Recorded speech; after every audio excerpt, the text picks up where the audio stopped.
Ladies, there are 5 things you should never do with a man. And I'm not talking about little stuff like sharing your fries, although that's a crime too. I mean, the 5 things that will cost you your peace, your power, and your self-respect if you let them slide. If you've ever walked away from a relationship wondering, how did I lose myself in this? This is for you. Let's get right into it.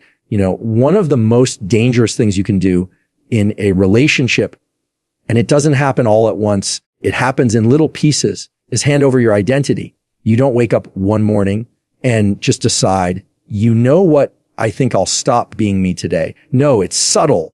It's in the little compromises that chip away at who you are. It starts when you skip that book club you love because he doesn't really get why you like it.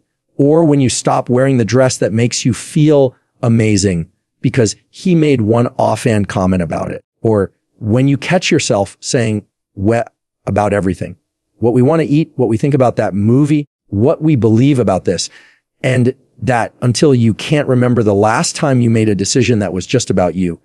And here's the tricky part. It doesn't feel wrong in the moment. It feels like love. It feels like, well, I'm just being thoughtful. I'm compromising. And yes, compromise is part of a healthy relationship. But there's a difference between meeting in the middle and losing yourself completely. When you make him the center of your universe, you accidentally shrink your own world. Your hobbies start to fade. Your friendships get a little more distant. Your dreams take a back seat.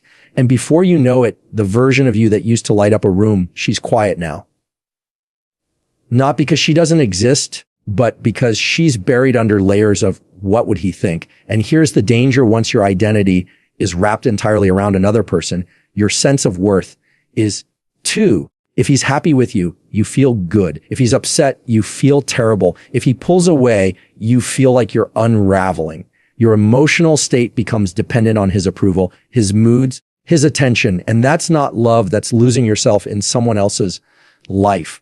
The irony is the very things that probably drew him to you in the first place, your spark, your interests, your independence, are the first things to disappear when you hand over your identity. And when they're gone, not only do you suffer, but the relationship suffers too. Because a partnership is strongest when it's 2 whole, grounded people coming together, not one person disappearing into the other. And I get it. Sometimes it's not because he demanded it. Sometimes it's because you thought that's what love was. Maybe you watched your mom do it. Maybe your friends do it. Maybe you were taught that putting yourself first was selfish. But here's the truth. It's not selfish to protect your identity. It's the most selfless thing you can do for a relationship. Because when you stay, you bring the best of yourself to the table. So how do you keep from losing yourself? You keep your own space, your own passions, your own voice. You make plans that are just for you. You keep friends who remind you of who you were before you met him. You pursue goals that have nothing to do with him. And you guard those things like your peace depends on it. Because it does. And let me just say, if you've already handed over your identity, you can get it back. You don't have to wait for permission, and you don't need a dramatic break, obscene to do it. You start small. Pick up that hobby you put down. Call that friend you've been avoiding because you've been too busy. Wear the dress he didn't like, not because you're trying to prove a point, but because it makes you feel like you again. And with every little choice, you'll feel that spark start to come back. Because here's the thing. If a man truly loves you, he's not going to want you to shrink for him. He's going to want you to grow, even if it means you grow in directions that don't revolve around him. The right man will celebrate your independence, not punish you for it. And if he can't handle you being fully you, then he's not the kind of man you should be handing your identity to in the first place. You can love deeply without losing yourself. You can commit without erasing who you are. And if you remember nothing else from this point, remember this, your identity is not a bargaining chip in the game of love. It's the foundation of it. So keep it, guard it, protect it like your heart depends on it. One of the biggest mistakes I see is excusing disrespect. And here's the thing, nobody ever just wakes up and says, you know what? I think I'll settle for being treated badly today. No, it happens slowly. It's death by 1,000 little paper cuts. It starts with a joke that's not really a joke, but you laugh it off because you don't want to make a big deal out of it. then it's a promise he breaks. But he's just stressed, so you let it slide. Then it's the times he talks over you, interrupts you, or dismisses your opinion. Again, you brush it off because that's just how he is. And before you know it, you've built a tolerance for behavior that used to make your skin crawl. And here's the dangerous part. The moment you start excusing disrespect, you teach him that it's acceptable. Not because you said, I'm okay with this, but because your silence told him it was safe to keep doing it. People treat us in the way we allow. And when you allow disrespect, it doesn't just stay the same. It escalates. It doesn't matter if he's charming in public or if he's usually a good guy when things are going well. If a man talks down to you, belittles you, ignores your boundaries, or makes you feel small, that's not love, that's control. And control wears a lot of disguises. It can look like humor. It can look like teasing. It can even look like just being honest. But here's the truth. Real honesty builds people up. It doesn't tear them down.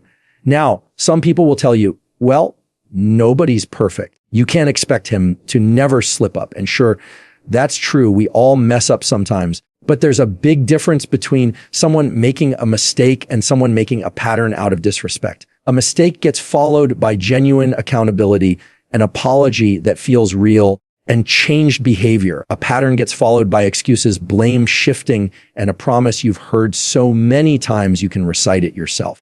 And let's be honest, sometimes we excuse disrespect because we're scared of what will happen if we don't. Maybe you're afraid he'll leave. Maybe you're afraid of an argument. Maybe you've convinced yourself that speaking up will make things worse. But I'm telling you right now, letting it slide doesn't make it better. It just pushes the line further and further until you're standing in a place you swore you'd never be. You can set a boundary and still be loving. You can say, I'm not okay with that, without being cruel. You can walk away from a conversation or even from a relationship without turning it into a war. Boundaries are not about punishing someone. They're about protecting yourself.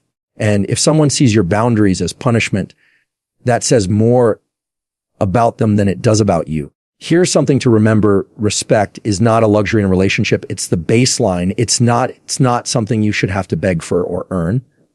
And if a man truly cares about you, he will care about how his words and actions make you feel. You won't have to constantly remind him to treat you like you matter. I want you to think about the last time you felt disrespected and brushed it off. Maybe it was in the way he spoke to you. Maybe it was in the way he dismissed something important to you. Whatever it was, what did you tell yourself in that moment to make it okay? Because that's where the cycle starts. It starts in the self-talk. The little voice that says, it's not worth the fight. It's not that bad. He didn't mean it. But if you have to constantly convince yourself that it's fine, it's probably not fine. You can't control how he behaves, but you can control what you allow. You can choose to address it the first time instead of the 50th. You can choose to walk away from the table when respect is no longer being served. And you can choose to believe that being treated with kindness and dignity isn't asking for too much. It's asking for the bare minimum. Because at the end of the day, excusing disrespect doesn't make you a peacemaker. It makes you a participant in your own mistreatment. One of the quickest ways to lose yourself in a relationship is by abandoning your standards. And I'm not talking about being rigid or never compromising on little things like where to eat or what show to watch. I'm talking about the core values you said you'd never bend on, the things that protect your heart, your self-respect, and your peace. See, we all have that list, even if it's not written down. The things we say in the beginning, I'll never be with someone who talks to me like that. I'll never date someone who doesn't respect my time. I'll never put up with dishonesty. And then someone comes along who's charming, exciting, maybe even a little different from what you're used to. And suddenly that list starts to feel more like a suggestion than a requirement. It happens quietly. He's late a couple of times, but he has a good reason. He makes a comment that crosses the line, but you convince yourself you're being too sensitive. He ignores something you said mattered to you, but you don't want to seem needy. And before you know it, the things you swore you'd never tolerate have turned into the new normal. The problem is when you lower your standards for someone, you're not just changing the relationship, you're changing yourself. You're telling yourself that your needs aren't important. You're teaching yourself that you can't trust your own boundaries. And here's the painful truth. Once you start breaking your own rules, it becomes easier and easier to keep breaking them. We like to think love will inspire someone to rise up to meet our standards. But more often, what happens is the opposite. Our desire to keep the connection makes us drop down to meet their comfort level. And that feels like love in the moment, but it's really self-betrayal in disguise. People sometimes confuse standards with expectations. Expectations are about controlling someone. You have to act exactly like this. Standards are about protecting yourself. I won't stay in a situation that hurts me. And the difference matters because standards aren't about demanding perfection. They're about setting a minimum requirement for how you deserve to be treated. And here's the kicker. When you keep your standards, the wrong people will leave. And that's not rejection. That's a filter doing its job. That's you saying, I'm not going to waste years of my life hoping someone becomes who I needed them to be from day one. Some people will test your standards just to see how serious you are about them. They'll push a little here, a little there. And if they find out the line you drew is really just a suggestion, they'll keep pushing until it's gone. But if they hit that line and realize you mean it, they have two choices: step up or step out. Either way, you win because you either get the respect you deserve or you get your time back. The hard part, sometimes we abandon our standards because we're afraid of being alone. We think, what if I don't find anyone else? But here's what I want you to hear. Being alone and being lonely are not the same thing. You can be single and feel more loved, more valued, and more alive than you ever did in a relationship where you had to shrink to fit. When you hold on to your standards, you're not making it harder to find love. You're making it easier to find the right love. The kind that doesn't ask you to compromise the core of who you are just to keep it alive. And listen, if you've already let some of your standards slip, that doesn't mean you're stuck. You can pick them back up today. You can have that uncomfortable conversation. You can draw that line again. You can say, this is what I need, and I won't settle for less without apologizing for it. And yeah, it might cost you the relationship, but the cost of staying without your standards is far greater because that's the cost of yourself. Keeping your standards isn't about being picky. It's about knowing your worth and refusing to discount it for anyone. One of the easiest ways to lose yourself in a relationship is by silencing your own voice. And it usually doesn't happen because you decide you don't matter. It happens because you convince yourself it's safer not to rock the boat. It starts small. You don't speak up when something bothers you because you don't want to seem dramatic. You laugh off a comment that hurt you because you don't want to be too sensitive. You hold back your opinion because you know it's different from his and you don't feel like dealing with the eye roll or the argument that might follow. And over time, your silence stops being a choice. It becomes a habit. And the danger of that habit is this. When you stop speaking your truth, you start living his version of reality instead of your own. You begin to measure your words by what will keep him comfortable rather than what will keep you honest. And when your comfort always takes a back seat to his, you're not in a relationship, you're in a performance. Now, let me be clear. There's a difference between choosing your battles and burying them. Choosing your battles is wise. It's saying, this one's not worth my energy. But burying your battles is pretending they don't exist when they do. And when you bury them, they don't disappear. They pile up until one day they spill out in ways you didn't expect: resentment, emotional distance, or a sudden explosion over something small that was really about everything else. Some people silence themselves because they've been taught that speaking up makes you difficult, that keeping the peace is more important than keeping your dignity, that if you express your needs, you're being needy. But here's the truth. Healthy relationships are built on honesty, not compliance. And a man who genuinely cares about you is going to want your truth, even when it's uncomfortable. If you have to hide your thoughts, your feelings, or your opinions to keep him happy, then he's not in love with the real you. He's in love with the quiet version of you that's easier for him to manage. And that's not love. That's control dressed up as compatibility. And sometimes we silence ourselves because we think it's the only way to keep him from leaving. But think about that. If your voice is a threat to the relationship, what kind of relationship is it? If the only version of you he can love is the one who never disagrees, never challenges him, never calls out bad behavior, then he doesn't love you. He loves the convenience of you. Speaking your truth doesn't mean being cruel or confrontational. It doesn't mean every conversation turns into a fight. It means valuing your own perspective enough to bring it to the table.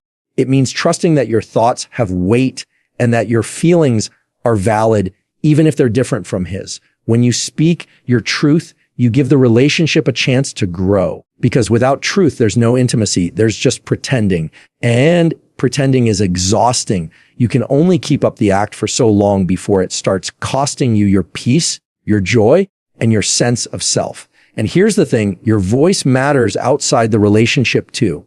When you practice silencing yourself for him, it doesn't stay contained to just him. You start doing it at work, with friends, with family. You stop asking for what you need. You stop setting boundaries. You stop showing up fully in your own life. And that's how you wake up one day feeling like a stranger to yourself. You might be thinking, but what if speaking up pushes him away? And my answer is, good.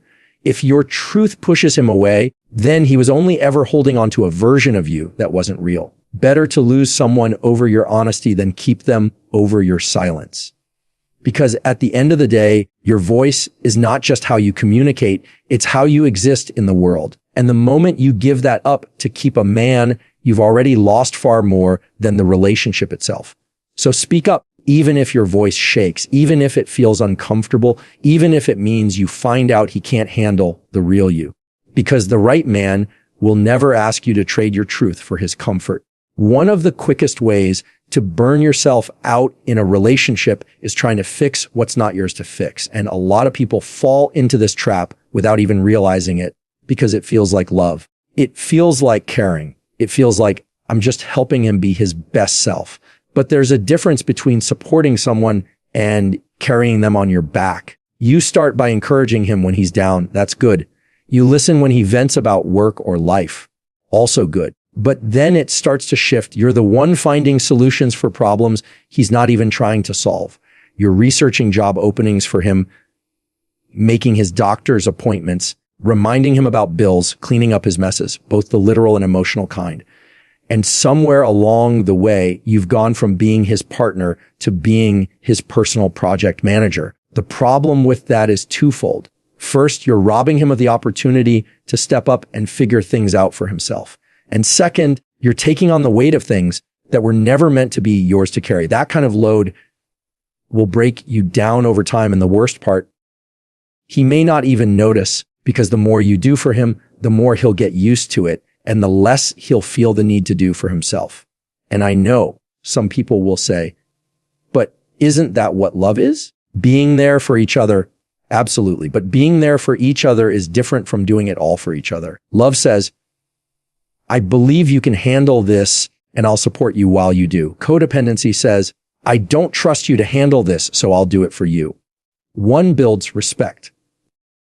The other builds resentment. You can't want his growth more than he does. You can't drag someone toward their potential. They have to walk toward it themselves. And if you're constantly fixing, rescuing, and smoothing things over, you're not just wearing yourself out. You're standing in the way of his accountability. Because why should he change if you're always there to pick up the pieces? And here's where it gets even trickier. Sometimes we try to fix someone because it distracts us from fixing ourselves. It feels safer to focus on his problems than to face our own. We get caught up in the belief that if we can just get him right, everything else will fall into place. But that's an illusion. You could spend years trying to shape him into the man you think he could be, and in the process, lose years of your own growth. It's not your job to heal his childhood wounds, break his bad habits, or teach him how to be a man. That's his work. And if he refuses to do it, you have a choice: keep carrying the load until you collapse, or set it down and let him decide if he's willing to pick it up. Some women stay in fixer mode because they're afraid of what will happen if they stop. They think, if I don't do it, no one will. And that might be true. But that's the point. If you stop fixing and he does nothing, then you have your answer about who he is and what this relationship is built on. And that answer might be hard, but it's better than living in the false hope that one day he'll change just because you kept trying harder. Healthy love is two whole people walking side by side, not one person dragging the other along. It's offering support without sacrificing your own well-being. It's saying, I'll be here for you, but I won't do the work you need to do for yourself.